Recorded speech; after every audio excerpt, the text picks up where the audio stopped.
Pessoal, um bom dia para todos, a graça e a paz do Senhor Jesus. Quero trazer o abraço lá do Brasil, né? Bem saudoso, eu sei, para cada um de vocês, e em especial da Igreja Presbiteriana Nacional, onde eu sou pastor há 22 anos, e o nosso conselho recebeu com muita alegria, né, o convite do conselho desta igreja para que nós estivéssemos aqui com os irmãos nessa manhã. Eu agradeço, então, ao pastor Samuel, ao conselho, pela oportunidade, o privilégio de trazer a palavra aos irmãos, e de público não posso deixar de agradecer também o Tiago, Maila, Lelê, a Gabi, pelo carinho, pelo amor, né, que vocês têm tido conosco. Muito obrigado, Deus abençoe muito vocês, tá? Está sendo muito bom estar de volta aqui, tá com vocês, na verdade. Nós temos muita coisa para conversar hoje aqui, então eu vou procurar remir o tempo aqui. Quero convidá-los para que abram a carta de 2 Pedro, no primeiro capítulo. Também no primeiro versículo e no segundo versículo. Eu já pedi ao reverendo Augusto Nicodemos, que está chegando essa semana, meu professor no mestrado, para depois consertar, tá? O que ficar fora de lugar aqui, junto com o pastor Samuel aí, eles vão consertar aí alguma coisa que a gente falar. Mas pela graça de Deus não vai ser preciso, não. Vamos ler juntos, irmãos? 2 Pedro, capítulo 1, versículo 1 e 2, comecinho da carta do apóstolo. Leamos juntos. Simão Pedro, estamos juntos na mesma página aí? Simão Pedro, servo e apóstolo de Jesus Cristo, aos que conosco obtiveram fé igualmente preciosa na justiça de nosso Deus e Salvador Jesus Cristo. Graça e paz vos sejam multiplicadas no pleno conhecimento de Deus e de Jesus, nosso Senhor.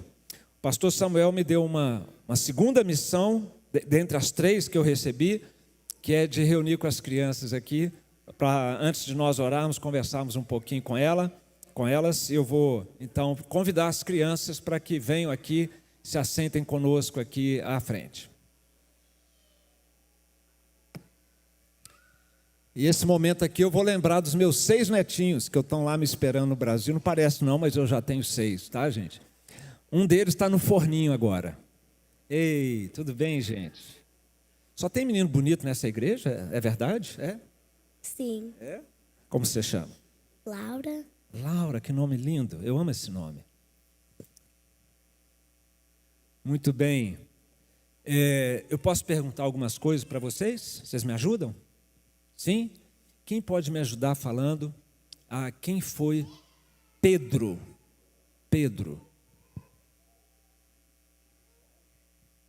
Pedro, Ele ajudou a Deus. Muito bem, ajudou mesmo. Quem mais pode me falar quem foi o apóstolo Pedro? Quem mais que a gente pode falar dele? Quem foi Pedro? Já dei a dica. Quem foi Pedro? O discípulo de Jesus. Muito bem, como você chama? Como você chama? Davi? Sério? O nome do meu filho? Muito bem.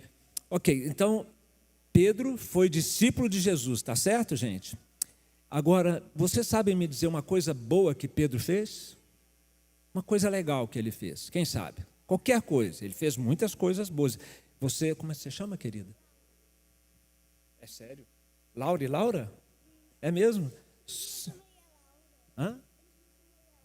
Também. Eu nunca vi tanta Laura bonita junto ao mesmo tempo aqui, gente. Ok. Então, a Laura falou que Pedro ajudou Deus. Quem sabe me dizer uma coisa que Pedro fez que ele ajudou Deus? Qualquer coisa. Qualquer. Alguém sabe? Não? Posso falar então? Uma coisa bem legal que Pedro fez, qual que era a profissão dele? O que Pedro fazia quando Jesus chamou ele? Jesus disse para os discípulos e Jesus ele pregou pelo mundo, para todas as pessoas. Jesus. Ok, Jesus, ele pregou e ele chamou Pedro para fazer o quê? Com ele. Hã? Bom, mas vamos começar. Uma coisa mais fácil primeiro. Pedro trabalhava com o quê? Qual que era a profissão dele? Ele virou missionário. E antes dele ser missionário, o que ele fazia? Pescava peixe, gente. Ele pescava peixe. Ele tinha rede, ele tinha barco. Ele pescava. E Jesus chamou ele para ser pescador de homens. Agora, quem sabe me dizer uma coisa? Fala, Laura. Existe a música dos Três Palavrinhas, lá em Barão de Cocais, que eu moro, que tem Pedro, Tiago e João no barquinho. É isso mesmo. O meu netinho Arthur ama essa música, desde pequenininho que ele canta Pedro, Tiago e João no barquinho. É isso mesmo. Eles estavam no barquinho pescando e Jesus chamou ele para serem pescadores de homens. Agora, estou quase terminando, eu preciso da ajuda de vocês aqui. Qual foi uma coisa bem feia que Pedro fez? Bem feia, muito triste. Quem sabe falar? O que Pedro fez? Pedro. Gabriela vai falar. Ele rejeitou a Jesus. Uma vez. 3 vezes. Então, gente, Pedro, que ajudava Deus, que era pescador de homens, negou Jesus 3 vezes. Sabia que não é fácil obedecer a Deus? Tanto que Pedro pisou na bola. Pedro errou 3 vezes. Agora, quem sabe por que alguém como Pedro, que fazia coisas erradas, conseguiu se tornar um apóstolo, um pregador do Evangelho? Aliás, eu queria perguntar uma coisa antes para todo mundo que está aqui. Vocês vão olhar para eles, tá? Quem aqui acha que é fácil, tem que olhar para eles lá agora. Quem aqui acha que é fácil obedecer a Deus? Levanta a mão. Fácil, muito fácil. Sozinha, na sua força. Hã? Baixa a mão, Laura. Vocês viram que ninguém levantou. Agora, olha de novo. Quem aqui acha que é difícil obedecer a Deus com as suas forças? Levanta a mão. Olha lá. Então, gente, nós somos que nem Pedro. Agora, uma pergunta para vocês aqui. É fácil obedecer o papai e a mamãe? É fácil obedecer o papai e a mamãe? Muito fácil.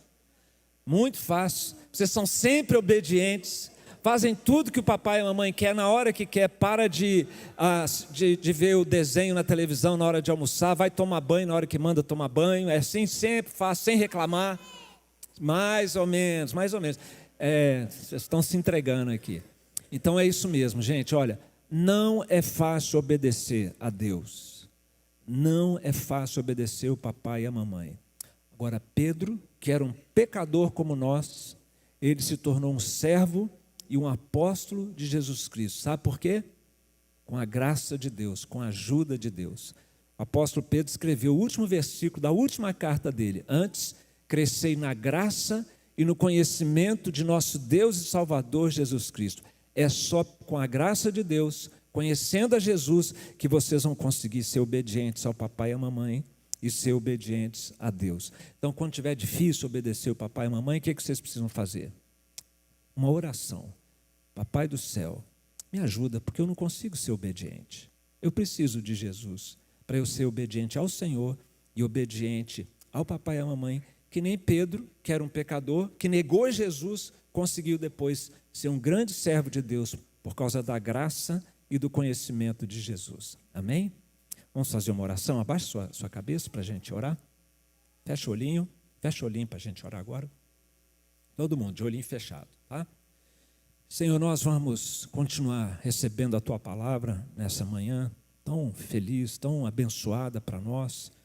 Nós queremos Te pedir, Senhor, que o Teu Espírito Santo que está aqui entre nós e em nós, possa falar ao coração de todos nós, crianças, adolescentes, jovens e adultos, a Tua palavra em alto e claro som, e que esta palavra, Senhor, possa impactar, possa transformar nossas vidas, hoje e sempre, à medida em que temos contato com a Tua palavra. Em nome de Jesus oramos. Amém. Vocês têm alguma coisa ali com papai e mamãe, tipo papel, lápis? Se tiver, desenha durante a mensagem Pedro, Tiago e João no barquinho. Tá bom? Porque eu vou falar de Pedro agora. Aí você se... Então pronto.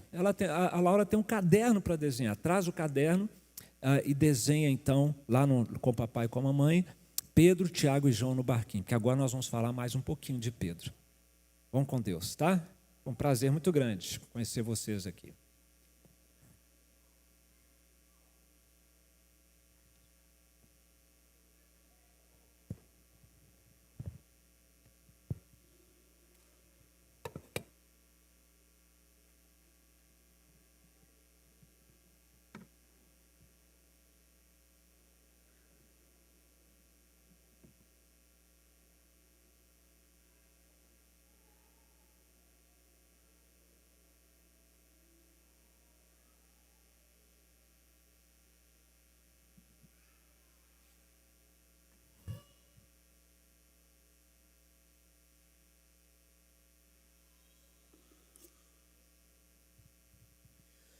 Meus irmãos, vamos então refletir na mensagem de Deus para nós nessa manhã, a partir desse texto bíblico que nós lemos na carta de 2 Pedro. Há 2 semanas atrás, lá no Brasil, em Brasília, na nossa Igreja Presbiteriana Nacional, nós lançamos a campanha temática do ano. E coisas de Deus, né? Sabe qual é o tema do ano, nesse 2024, lá na IPN, como nós chamamos? O ano da esperança. E eu estou aqui na Esperança Bible Presbyterian Church. Então, eu quis trazer exatamente a mesma mensagem que eu levei lá para a igreja, para os irmãos, por nós estarmos assim, identificados, né? Na palavra de Deus, claro, por meio de Jesus, mas também nesse tema que é tão importante para vocês, que faz parte da identidade desta igreja e que faz parte da nossa temática desse ano, o ano da esperança. Vem, Senhor Jesus. E eu sei que alguns de vocês não conheciam os cânticos que foram cantados aqui, porque eles são da minha época de adolescente. E hoje em dia não se faz mais cântico sobre a volta de Jesus. Você consegue lembrar de algum cântico contemporâneo que foi lançado agora, em 2023, sobre a volta de Jesus? Raríssimos, raríssimos. A igreja evangélica, pelo menos lá no Brasil, não sei como está aqui, perdeu a mão em relação à escatologia, em relação à volta de Cristo.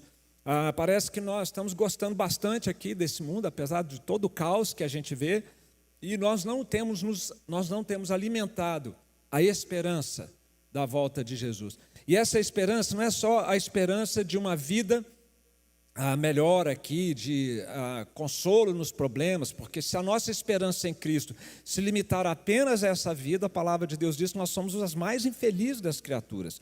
Esse nome que vocês carregam como igreja vai além do tempo presente e fala muito mais do que vem pela frente, a esperança da vida eterna, do reino celestial, que será instalado em nosso mundo, ou instalado, ele já foi, que será consumado e evidenciado em todo o nosso mundo. O versículo-chave da nossa campanha lá é: eis que vem com as nuvens e todo olho verá certamente. Amém. Apocalipse capítulo 1, verso 7. Nós cantamos aqui algumas canções que falam da vinda de Jesus nas nuvens. E nós precisamos olhar um pouquinho mais para as nuvens. Precisamos olhar um pouquinho mais para o céu, nessa expectativa, nessa esperança. Nós estamos olhando muito para baixo, muito aqui para a terra. E lá em nossa igreja, nós vamos abordar o tema da esperança, tanto na escola bíblica dominical, quanto nos cultos dominicais. Portanto, tanto de manhã quanto de noite, nós estaremos tratando disso. A exposição da carta de 2 Pedro, que eu comecei há 2 semanas, ela continuará durante todo o ano, com a equipe pastoral expondo parágrafo por parágrafo, unidade temática por unidade do texto bíblico, à noite. E de manhã, as nossas classes de escola dominical vão abordar temas relacionados à volta de Jesus. E aí eu vou fazer um parênteses aqui, que eu creio que é importante hoje, se não em todas, na maioria das igrejas.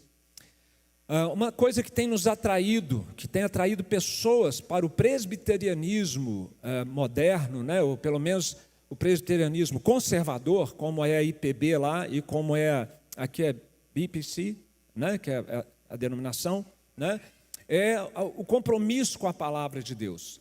Ano passado nós recebemos 250 novos membros em nossa igreja, e quando o conselho entrevistava esses membros e nós perguntávamos: por que você desejou vir para a igreja presbiteriana, de modo geral, e a nossa em particular? Por causa da seriedade com que vocês tratam a Bíblia, porque vocês expõem a Bíblia para a gente. Não é o que está acontecendo em muitos lugares aí.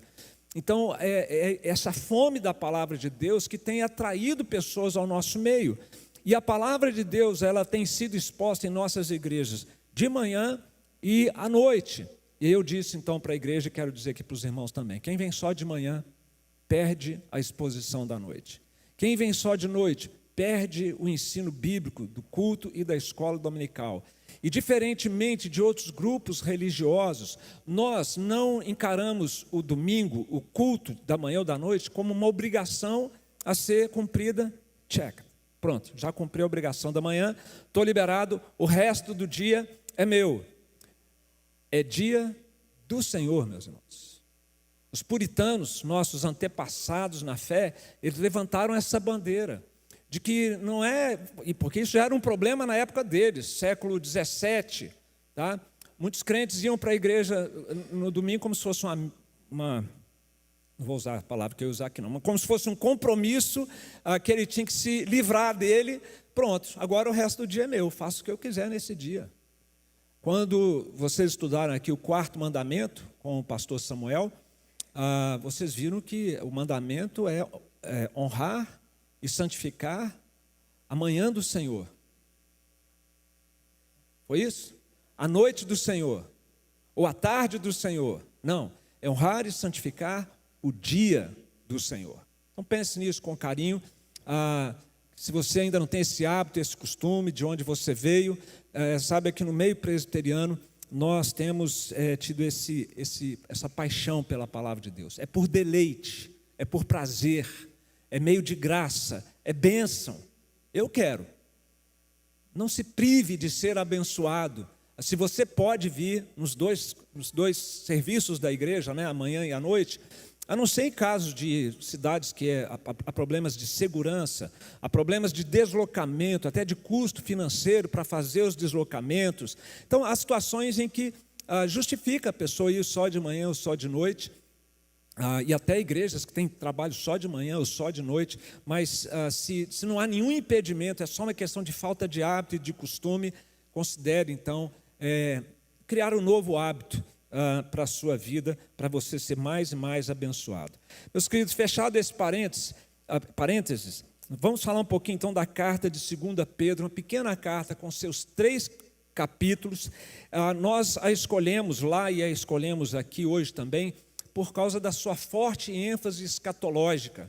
Essa carta tão pequena, ela fala do dia do Senhor, não o domingo, mas o grande dia do Senhor, quando nós vamos começar uma nova semana. Olha que interessante, o domingo é o dia de descanso para começar a semana, não é verdade?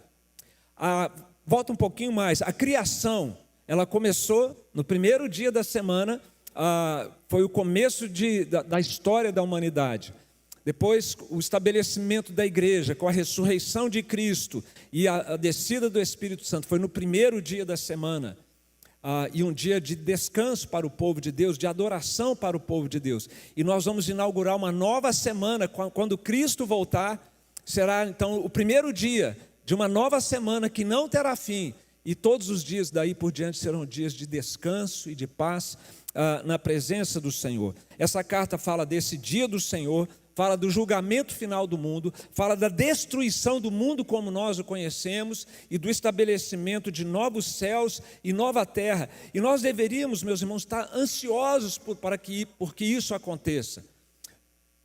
Mas o fato de nós nem cantarmos sobre isso é um indicativo de que nós estamos mais preocupados com a questão dos nossos negócios, com o casamento, com filhos. Quem não casou, não, eu quero casar primeiro antes que Cristo volte. Espera aí. Ou eu quero ter filhos primeiro, ou eu quero fechar um negócio primeiro, eu quero a poder fazer aquela viagem primeiro. Talvez não chegue a falar, mas sei lá, no nosso coração talvez seja exatamente isso que esteja acontecendo. Eu tenho realizações que eu almejo pela frente, que se Cristo voltar vai assim meio que, peraí, dá para esperar um pouquinho. Que isso, meus irmãos, nada poderia ocupar mais a nossa expectativa, o nosso desejo, o nosso anseio, do que a volta de Jesus, o encontro com Cristo e a nova vida que nós teremos com Jesus daí por diante. E essa carta, ela é muito especial, porque os estudiosos do Novo Testamento têm nos ensinado que nenhum outro livro do Novo Testamento possui detalhes tão explícitos sobre o fim do universo, como essa carta nos oferece. Eu espero, então, que no tempo que nós passamos aqui juntos, você seja confortado por essa carta, você seja desafiado, você tenha a sua expectativa fortalecida, alimentado, tanto quanto essa carta impactou os primeiros leitores dela, para quem Pedro as dirigiu. Um exemplo do que essa carta traz sobre a volta de Jesus está no capítulo 3, verso 13. Nós, porém, segundo a sua promessa, esperamos novos céus e nova terra, nos quais habita a justiça. Nessa carta também nós temos uma situação que havia naquela época de pessoas que não acreditavam na volta de Jesus, que zombavam da volta de Jesus. Se você tiver com a sua Bíblia aberta, seria interessante, no capítulo 3, verso 4, o texto nos diz, e dizendo, onde está a promessa da sua vinda? Porque desde que os pais dormiram, todas as coisas permanecem como desde o princípio da criação. Já passaram aí 2000 anos e Jesus não voltou?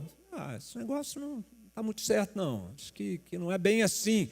Então já havia naquela época pessoas que zombavam de Cristo e pessoas que certamente, se permaneceram nesta posição, não entraram e não entrarão no reino de Deus. E eu preciso perguntar para você, você já teve dúvidas sobre a volta de Jesus? Você tem tido dúvidas sobre a volta de Jesus? Passou assim pela sua cabeça, será mesmo que isso vai acontecer?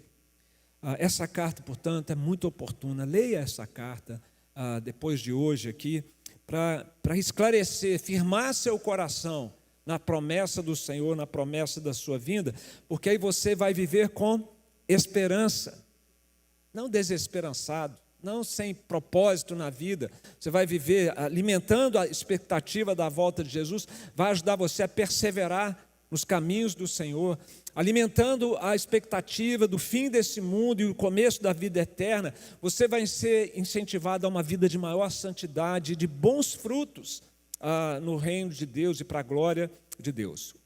Qual vai ser a nossa abordagem, então, nesses 2 versículos, voltando lá no comecinho da carta? Se toda a carta fala de esperança da volta do Senhor, se toda a carta está falando do reino do céu, ou pelo menos essa é uma das suas principais ênfases, nós precisamos também falar de quem vai estar lá, quem vai ser o habitante desse reino, como ele será, como ela será, quem é que estará habilitado para entrar no reino de Deus, porque Jesus disse para Nicodemos que nem todos vão entrar no reino dos céus. E é isso que nós então vamos tratar, meus irmãos. A mensagem central que eu trago para os irmãos aqui, em nome de Jesus, é que só Ele pode habilitar você e a mim para entrarmos no reino de Deus. É Jesus, e só Jesus. Não é você com a sua capacidade, seu esforço, sua religiosidade, mas só Jesus pode habilitar você e a mim para nós habitarmos no reino do nosso Deus. E quem são esses então que não precisam ter medo da morte, não precisam ter medo da volta de Jesus? Quem são esses que vão se maravilhar com o reino dos céus? São pecadores, miseráveis, como eu, como você, que não merecem, mas que tiveram suas vidas e histórias transformadas por Jesus Cristo, foram regenerados por Ele, foram transformadas por Cristo, foram salvas por Cristo. E aquilo que Cristo faz em nós, nós que entramos numa aliança pessoal com Ele. Lembra da ceia do Senhor? Está ali à mesa, this do in remembrance of me.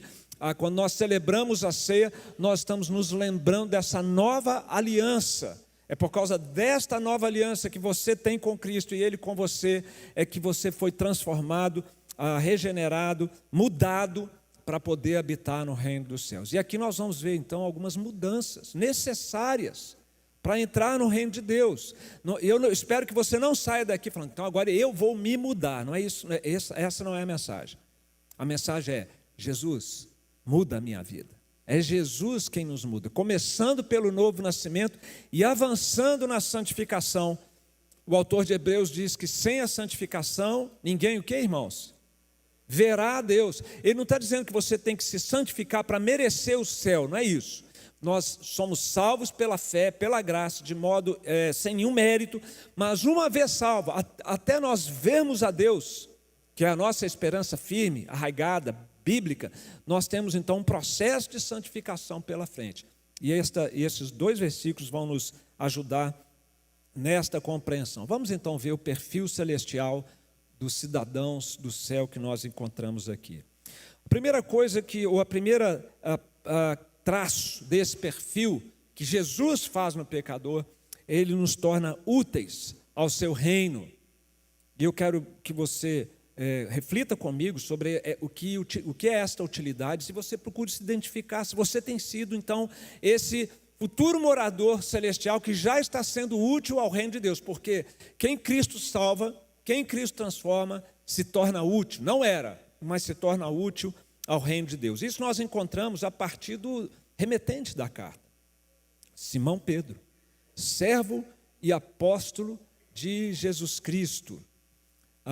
Os moradores do céu são aqueles a quem Jesus transformou, de um coração endurecido a um coração sensível a Deus, de um coração egoísta, voltado para os seus próprios interesses, para um coração de servo, de alguém que era incapaz de amar a Deus acima de todas as coisas e ao próximo como a si mesmo, como Adão era antes da queda.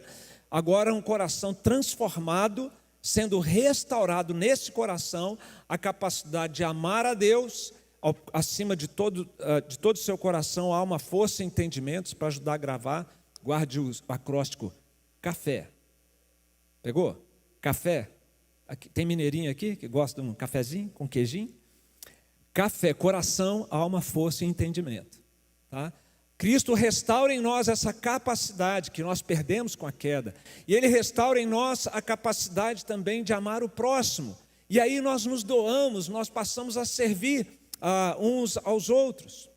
Foi isso que Jesus mesmo ensinou no Evangelho de Marcos, capítulo 10, 44 e 45, quando Ele diz: quem quiser ser o primeiro entre vós, será servo de todos.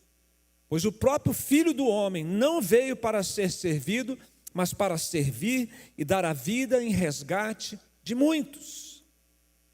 Servo, como Cristo foi, Ele nos torna também, Ele muda a nossa disposição, a nossa mentalidade, o nosso estilo de vida, que é um estilo voltado só para os nossos interesses, e nós então passamos a ser úteis ao reino, por amor a Deus e por amor ao próximo. Agora, detalhe importante: Marcos, o Evangelho, você sabe onde foi que Marcos foi buscar as informações que ele colocou aqui?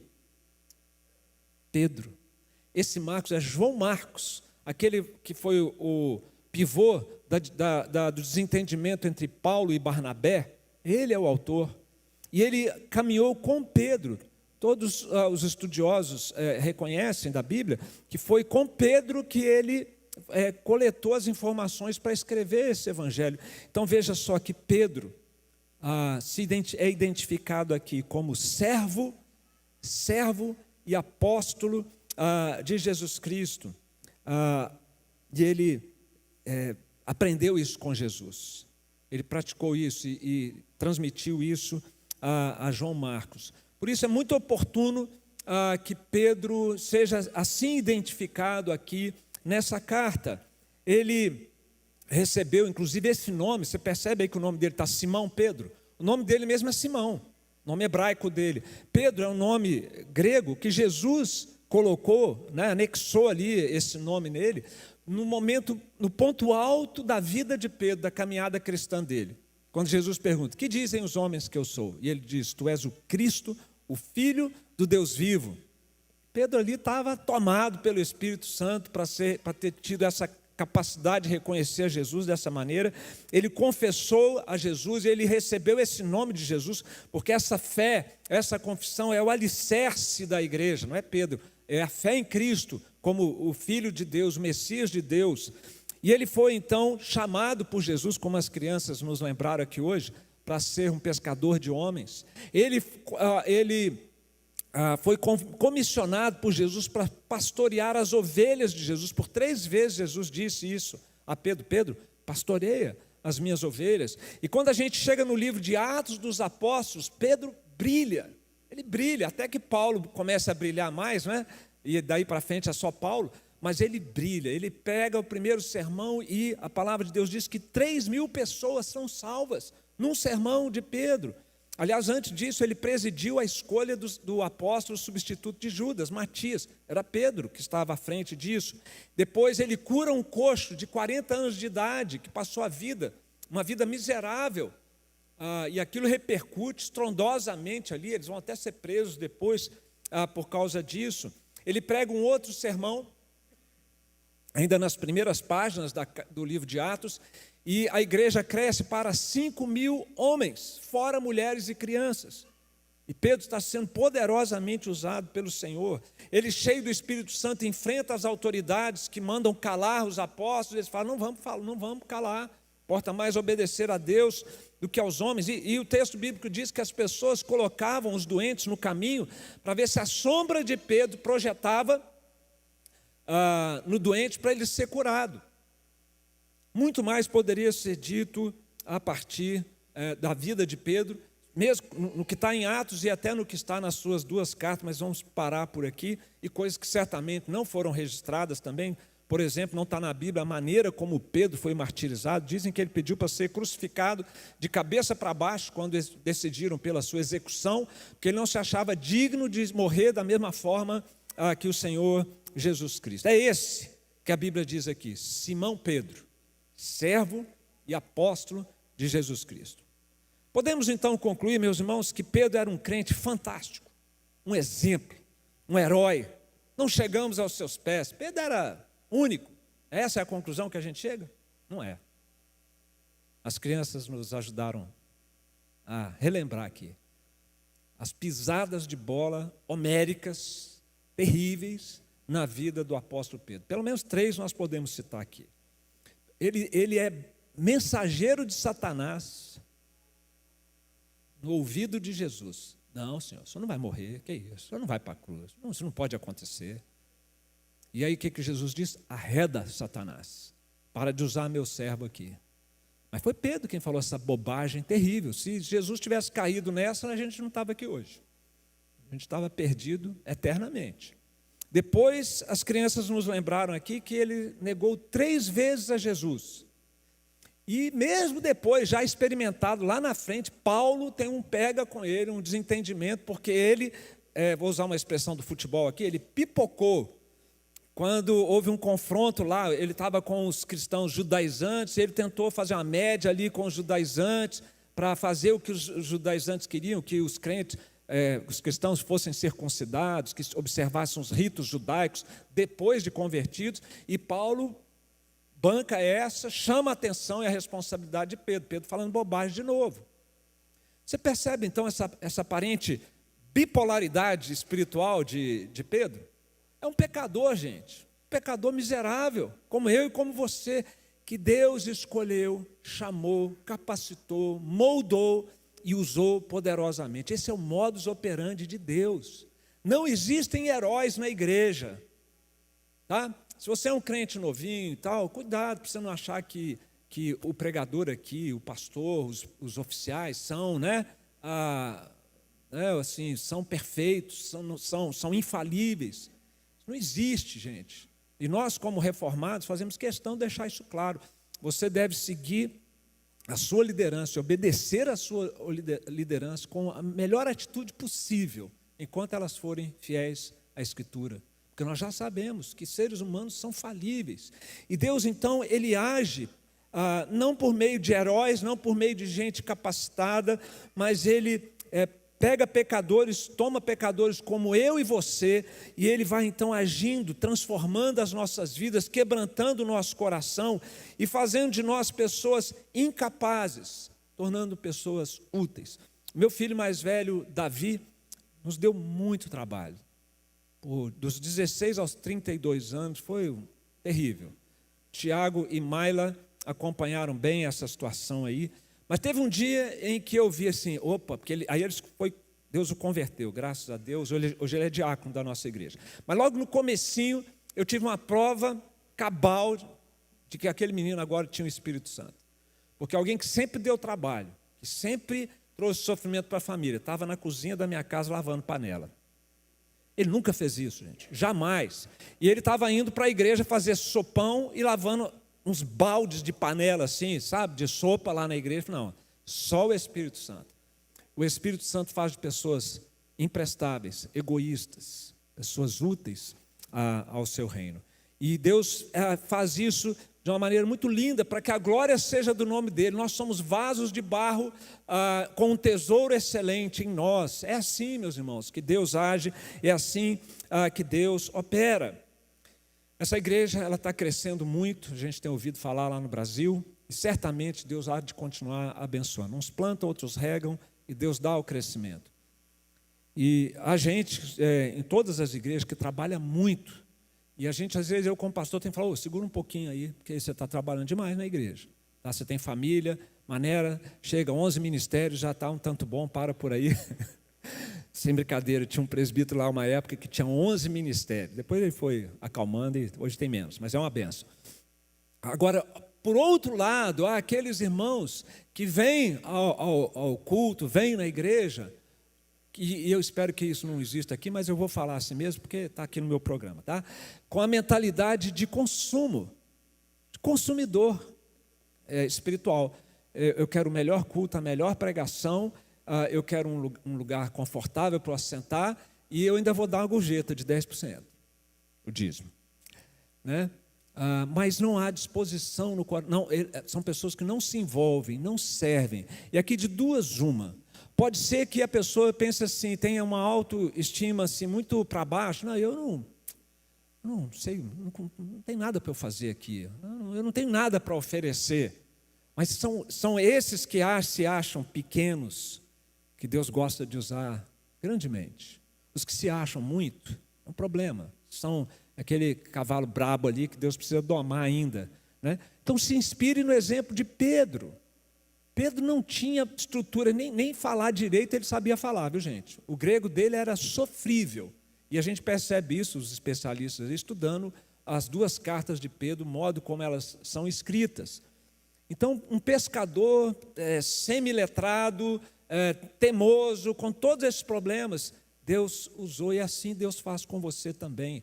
Eu quero confessar aqui de público que a minha viagem para cá, eu estive essa semana toda numa conferência na Faith Baptist Church, na área de aconselhamento bíblico. Essa igreja é uma referência há quase 50 anos, internacional, no aconselhamento bíblico. Eu vim com temor e tremor. Meu inglês está enferrujado, né? Ficar longe da família. Mas olha, se a gente não tiver essa disposição de enfrentar desafios confiando no Senhor, nós vamos perder a oportunidade de participar de uma aventura de fé. Vai, enfrenta, com fé no Senhor, não na sua capacidade, na dependência dEle, e depois você vai se maravilhar com o que Deus fez, né? Tiago e Malha, a gente compartilhando essa viagem, Deus tem sido tremendo, coisas muito boas vão repercutir para o Brasil lá, através do meu trabalho lá, e eu espero que alguma coisa fique também aqui para os irmãos, até a indicação de contato com essa igreja. Mas é isso, sabe? A gente tem que ter essa ousadia de confiar e fazer, na dependência do Senhor. Agora, pode ser também o outro lado, eu falei de duas, uma, falta vontade. Eu não tenho vontade, eu não estou afim, tem coisas mais importantes para fazer, não quero me envolver, não quero trabalhar, servir na igreja e servir o reino de Deus não é comigo. Então você precisa pensar, fazer uma reflexão séria nisso daí, porque as novas criaturas não pensam assim. Agora, pode ser que uma nova criatura está pensando como velha criatura, e Jesus disse que nós temos que ir após Ele, crucificando essa velha criatura a cada dia. Você pode até não ter essa disposição, essa vontade. Crucifica ela e se disponha. Porque você, como nova criatura, tem dentro de você. Se você der corda para o Espírito Santo, você vai descobrir uma coisa que só quem serve descobre. A alegria de servir ao Senhor. Não é o que o Salmo fala? Servir ao Senhor com alegria. Existe uma alegria especial, uma gratificação especial para quem serve ao Senhor. Muito bem, meus queridos. Vão entrar no reino de Deus aqueles que foram feitos novas criaturas. E o indicativo que define essa nova criatura é que ela é feita, ela é transformada, ela é tornada útil ao reino de Deus. Um segundo traço desse perfil celestial, que eu estou seguindo a ordem do texto, porque a ordem lógica seria esse agora ser o primeiro. Mas como Pedro vem na frente, eu inverti aqui, estou seguindo o texto, na verdade. Jesus nos faz ou nos torna redimidos, legalmente redimidos. E essa redenção ela é fundamental, porque é por meio dela que nós somos feitos novas criaturas e o nosso coração é transformado. Veja o final do verso 1. Aos destinatários da carta, aos que conosco obtiveram fé, igualmente preciosa na justiça de nosso Deus e Salvador, Jesus Cristo. Guarde aí, marque na sua Bíblia. Obtiveram fé na justiça. Obtiveram fé na justiça. Dado importante, eles não tinham fé por eles mesmos, eles obtiveram fé, eles receberam a capacidade de crer. E crer em quê? Naquilo que Deus fez em seu benefício, que é a justiça de Deus. Vou usar um termo que Paulo gostava aqui, a justificação, ou a absolvição dos seus pecados, por meio de quem? Na justiça do nosso Deus e Salvador Jesus Cristo. Foi Cristo quem fez para nós esse trabalho, essa obra, para nos tornar redimidos, perdoados, salvos.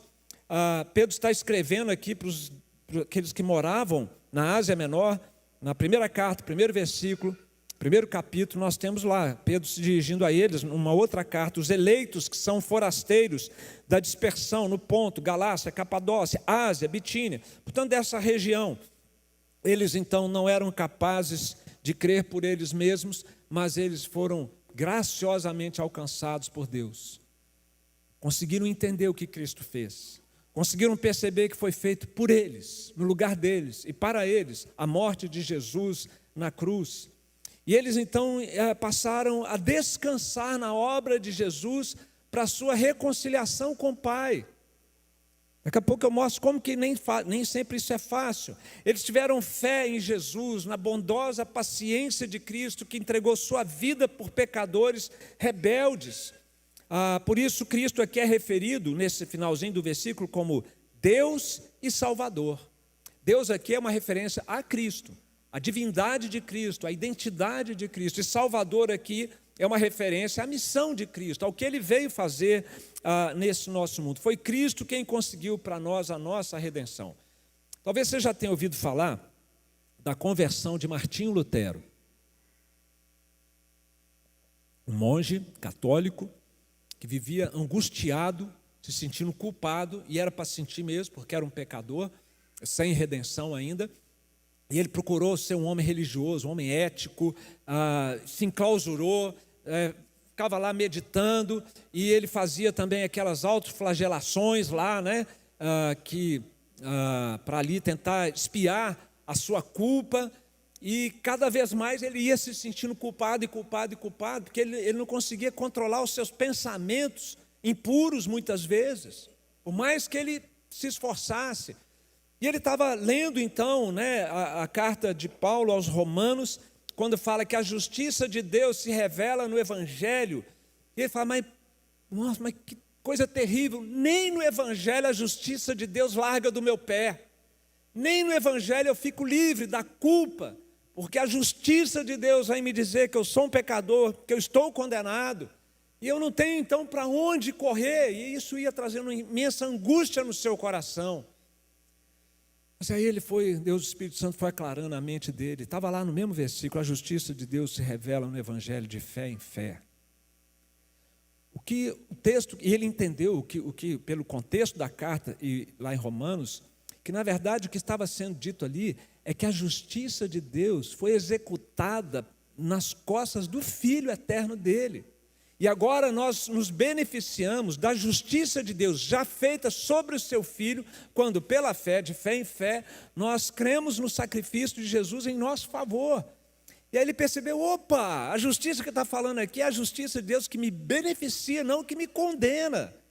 Por isso nós dizemos que a justiça de Cristo, ela é imputada ao que crê. Ela é como se você tivesse com saldo negativo na sua conta, uma dívida impagável, você vai ser preso, você vai ser condenado por causa da sua dívida, e Jesus vem e acredita na nossa conta, zera o nosso débito, e agora o saldo sobe lá nas alturas, com promessas de bênção, de galardão. É isso que Cristo fez por nós. E Lutero, vocês sabem que ali ele se converteu, foi regenerado, foi absolvido das suas culpas, tirou aquele fardo que ele tinha e se tornou o capitão pioneiro da reforma protestante no século XVI. Jesus faz isso com aqueles que vão morar no céu, e só aqueles que passam por essa experiência irão morar no céu, serão cidadãos do céu. O perfil celestial depende desse traço fundamental de ter tido seus pecados perdoados por meio de Jesus Cristo, que satisfez o que a lei de Deus exigia de nós. E é essa justiça de Deus, por meio de Cristo, em nosso favor, que Pedro diz aqui que os seus destinatários obtiveram. Fé que se apropria da preciosa ou da justiça de nosso Deus e Salvador Jesus Cristo. Eu queria citar para os irmãos aqui algo que John Owen, o príncipe dos puritanos, disse a respeito do impacto que esta redenção produz no nosso coração. Uma das coisas mais lindas que eu já li até hoje, quando nós somos justificados, perdoados e adotados na família de Deus. Owen falava, o príncipe dos puritanos, ele falava da grande descoberta do Evangelho. Acompanhe comigo, porque é algo assim muito precioso. Owen disse: Deus Pai é a grande descoberta do Evangelho. O brasileiro diz que Deus é Pai, né, meus queridos? Mas assim, é um conceito totalmente distorcido. O Evangelho nos diz como é este relacionamento. Mas vamos seguir com Owen aqui. Fora de Cristo, nós só conhecemos a Deus como cheio de ira. Sem Cristo, não podemos ter confiança certa do amor de Deus. Fora de Cristo, só existe juízo e ira. Nosso coração está fechado ao Pai, porque achamos que o seu coração está fechado para nós. Aí ele conclui: se nós apenas contemplássemos claramente esse amor do Pai, nossas almas não suportariam estar ausentes desse amor uma hora sequer. Essa é a grande descoberta do Evangelho. Não estamos mais debaixo da ira de Deus. Deus é nosso Pai, com tudo de bom que este relacionamento pode nos proporcionar, meus irmãos. Se nós pudéssemos contemplar com mais clareza esse conceito, tão claro na Bíblia, mas nem sempre tão entranhado e absorvido por nós, nós não teríamos crise de ansiedade, que está aí, né? Acabando com as nossas vidas, ansiedade, síndrome de pânico, tantas angústias existenciais.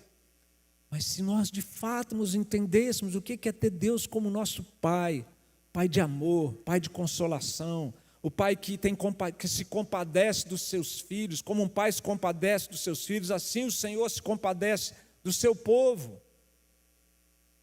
Você já fez essa grande descoberta que Owen referia no século XVIII? Seu relacionamento com Deus tem sido baseado em culpa ou em graça?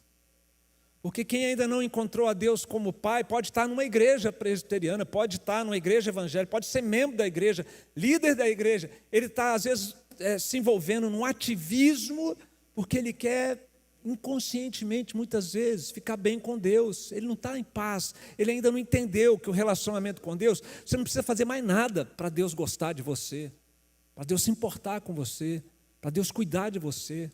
Ele prometeu isso, faz parte da aliança, da nova aliança. Por isso o salmista diz: ó, provai e vede que o Senhor é bom, bem-aventurado aquele que nele confia. Você Faça prova. Prova aqui não é desafiar Deus, não é. Se permita experimentar que Deus é bom na sua vida. Conte com Ele. Qual é o seu grande desafio que você tem pela frente? Conte com Ele. Peça a Ele para ajudar você. E fale, Senhor, eu não vou ficar nem em dúvida não, porque o Senhor é meu Pai. O Senhor me ama. Tua palavra diz isso. E às vezes nós podemos correr o risco de estar até amargurados com Deus pelos problemas da vida. A culpa não é de Deus que haja problemas nessa vida. Uma vez uma senhora nas classes de escola dominical lá na igreja me emparedou na hora da aula, porque ela, no meio da aula, meio que nada a ver, ela começou a desabafar os problemas todos que ela tinha tido na sua vida, seu marido tinha abandonado, não sei mais o quê, e ela me fulminou dizendo, pastor, onde estava Deus quando tudo isso aconteceu comigo? Ela culpava Deus pelos seus problemas. E naquela hora o Espírito Santo foi fiel e ele fala que ele vai te ajudar a responder as coisas, né? Eu falei, eu nunca tinha pensado nessa pergunta, mas a resposta que eu dei foi a seguinte, na cruz, morrendo e sofrendo no meu lugar e no seu lugar, para que nunca mais nós precisássemos passar por coisas como a que você passou. Ele veio para acabar com o sofrimento. Mas nós estamos entre o reino inaugurado e o reino consumado nos últimos dias, então ainda há um tempo aqui de provas para nós, mas até essas provas, Deus no seu amor vai nos ajudar a atravessar por elas e não vai desperdiçar o sofrimento para nos tornar pessoas mais parecidas com Cristo. Na minha vida, quando eu falei do meu filho, Deus o transformou, mas me transformou também, a minha esposa, minhas filhas. Deus não desperdiçou o nosso sofrimento para moldar em nós mais e mais do caráter de Jesus Cristo. Agora, se você não nasceu de novo ainda, essas promessas não se aplicam a você. Então, abra o seu coração, entregue a sua vida a Jesus, para que você possa desfrutar de um relacionamento filial com o Pai Celeste.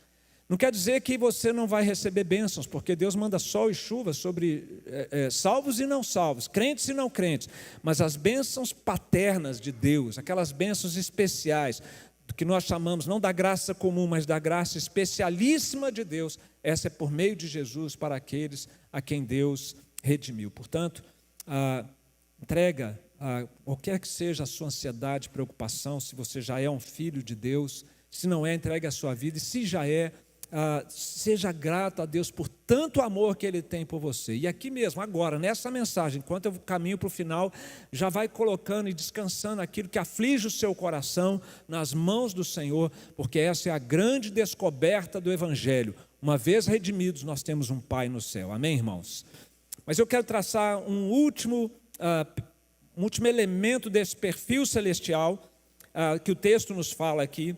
Graça e paz, no verso 2, vos sejam multiplicadas no pleno conhecimento de Deus e de Jesus, nosso Senhor. Graça e paz. Somente os amigos de Deus, somente os redimidos, podem conhecer e vão conhecer a graça, aliás, inclusive já conhecem da graça e vão conhecer da paz do Senhor Jesus Cristo. Graça e paz, meus queridos, são dois lados da mesma moeda na vida cristã. A graça é o favor de Deus, é o socorro de Deus, é a ajuda de Deus, é a assistência de Deus. E quando você se vê, então, amparado por essa graça, pode o mundo desabar. 10.000 caiam à minha direita, não é isso que o Salmo fala lá? Eu não serei jamais abalado. Não é que você é um super-herói. Como eu disse, Pedro não era super-herói, é ele quem está falando de graça e de paz aqui. A paz é essa segurança que nós temos. Aconteça o que acontecer, Deus é por mim, o Senhor está comigo. A nossa paz não é circunstancial, ela não é como o mundo a dá, foi o que Jesus falou. Nesse mundo, meus queridos, de tanta ansiedade, crises de pânico, conflitos, brigas, divórcios, guerras, rumores de guerras, questões econômicas, críticas, tem muita gente vivendo com o coração dilacerado, vidas miseráveis, ansiedade, depressão e tantas outras coisas, e o que é pior, buscando cura de maneira alucinada em tudo quanto é fontes humanas de cura. Mas paz só existe uma, verdadeira, e somente numa fonte, é para aqueles que estão experimentando da graça de Jesus. Por isso, o apóstolo Paulo, concordando com isso, ele diz: não andeis ansiosos de coisa alguma, em tudo, porém, sejam conhecidas diante de Deus as vossas petições, pela oração e pela súplica, com ações de graça, e a paz de Deus, que excede todo entendimento, guardará o vosso coração e a vossa mente em Cristo Jesus. Você tem precisado dessa graça na sua vida? Todos nós precisamos, irmãos. Mas você reconhece essa necessidade da graça de Jesus? Você tem buscado essa graça do Senhor Jesus Cristo? Essa graça que traz paz ao coração? Você já encontrou essa fonte de graça e de paz? E se já encontrou, aqui esse texto tem algo maravilhoso. É que essa graça e essa paz podem ser multiplicados. Como é que multiplica virtudes espirituais? A gente sabe multiplicar números, né? Mas aqui o texto bíblico diz: e graça e paz vos sejam multiplicados. É uma coisa que é uma experiência que pode ser crescente nas nossas vidas, cada vez mais experimentando o cuidado de Deus, cada vez mais em paz, sereno, confiante, contente, vivendo contentes, independente das circunstâncias. Aqui nós temos um modo de multiplicação da graça e da paz. Graça e paz vos sejam multiplicadas no pleno conhecimento de Deus, nosso Pai, e de Jesus Cristo, o nosso Senhor. É à medida em que nós avançamos no conhecimento de Deus, é que nós desfrutamos de mais graça e de mais paz. Mas uma coisa que a Bíblia nos ensina é que esse conhecimento, meus irmãos, da Bíblia não é simplesmente uma habilidade de recitar versículos, de conhecer textos bíblicos. O conhecimento, influência da cultura hebraica, é algo que tem a ver com intimidade. Por isso o texto, falando de José e Maria, diz que José não conheceu Maria até que ela deu à luz. O que era isso? José não teve intimidade sexual com Maria até que ela deu à luz a Jesus. É a mesma palavra que é usada para conhecimento, é um conhecimento de intimidade, de experiência com Cristo. Quando a gente finalizou aqui com as crianças, nós lemos ou mencionamos o último versículo dessa carta. Antes, crescei na graça e no conhecimento de nosso Senhor e Salvador Jesus Cristo. A Ele seja a glória, tanto agora como no dia eterno. É por esse conhecimento, é por aumentar a nossa intimidade com Cristo, é que nós vamos multiplicar a graça e a paz de Deus no nosso coração. Meus queridos, eu gostaria de dar um conselho pastoral para você, sobre a sua vida devocional. É bom, é necessário ler a Bíblia, é necessário orar, é necessário interceder por nós, por nossos desafios, por nossos conhecidos, como nós tivemos um momento de intercessão aqui, mas que não seja essa a sua primeira prioridade, quando você estiver fazendo a sua devocional, quando você estiver participando de um culto, de uma escola bíblica dominical, que a sua primeira prioridade seja: Jesus, eu quero te conhecer mais.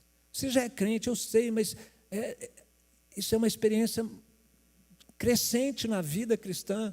Não pode estacionar. Se você estacionar, a graça e a paz não se multiplicam. Mas o pior nem é isso. O pior é que Deus não é devidamente glorificado na sua vida e na sua experiência. Peça a Deus a cada dia, quando você reserve um tempo diariamente para você ler a Bíblia, para você orar, mas que o que você mais deseja ali seja: Senhor, eu quero te conhecer mais, Jesus. Eu quero que a minha fé no Senhor seja mais forte. Eu quero te amar mais. Eu quero perceber mais a sua presença na minha vida. Você está percebendo que eu estou trazendo a coisa para um nível de relacionamento e não um nível de hábito religioso simplesmente? E hábito bom. É bom ter o hábito. Mas você pode ter o hábito e tá se perdendo no meio de pedidos, de necessidades, e deixando escapar o mais importante, que é o pleno conhecimento. É pleno, dá para plenificar o conhecimento, dá para aumentar o conhecimento de Jesus. Que o seu grande objetivo, e isso tem sido o que eu peço a Deus a cada dia na minha vida, meus irmãos: Senhor, eu estou aqui lendo a minha Bíblia, estou aqui orando, sabe o que eu quero hoje, Senhor? Mais do que nunca, estar conectado com o Senhor. É isso, é o que eu mais quero. Sair para o dia hoje ligado no Senhor e o Senhor ligado em mim. Eu sei que o Senhor está ligado em mim, mas eu quero amadurecer nessa experiência e nesse relacionamento. E, consequentemente, não é nem o que nós buscamos, graça e paz, não é a nossa principal prioridade. A principal prioridade é Cristo, mas a graça e a paz vão ser multiplicados na nossa vida. Meus queridos, só Jesus pode nos habilitar para a vida eterna no reino de Deus. E é Ele quem nos torna de pessoas egoístas, inúteis no seu reino, e pessoas úteis, com a motivação certa, não do ativismo, mas de um coração de servo transformado, que ama a Deus e ama ao próximo. É Jesus quem nos faz redimidos, absolvidos legalmente diante de Deus de nossos pecados. E com isso nós somos adotados na família de Deus, e Deus passa a ser nosso Pai, com todas as bênçãos que essa grande descoberta do Evangelho nos traz. E é só Jesus quem nos faz abençoados amigos de Deus, amigos dele mesmo. E porque somos amigos, somos abençoados com a sua graça e com a sua paz. Você já foi e tem sido assim transformado por Jesus? Você tem ansiado pelo reino de Deus? Eu convido você a de vez em quando dar uma olhadinha no céu, tá? Aqui não dá para a gente ver, está tudo fechadinho. Mas de vez em quando dá uma olhadinha lá para os céus, olha para a nuvem e fala, não foi hoje ainda, ou não é agora ainda. Mas espere, porque eis que vem com as nuvens, todo olho verá, certamente, amém, estarão com ele aqueles que foram assim transformados por Jesus. Esperança, que Deus alimente a esperança de vocês na volta de Jesus e os abençoe. Amém, meus irmãos.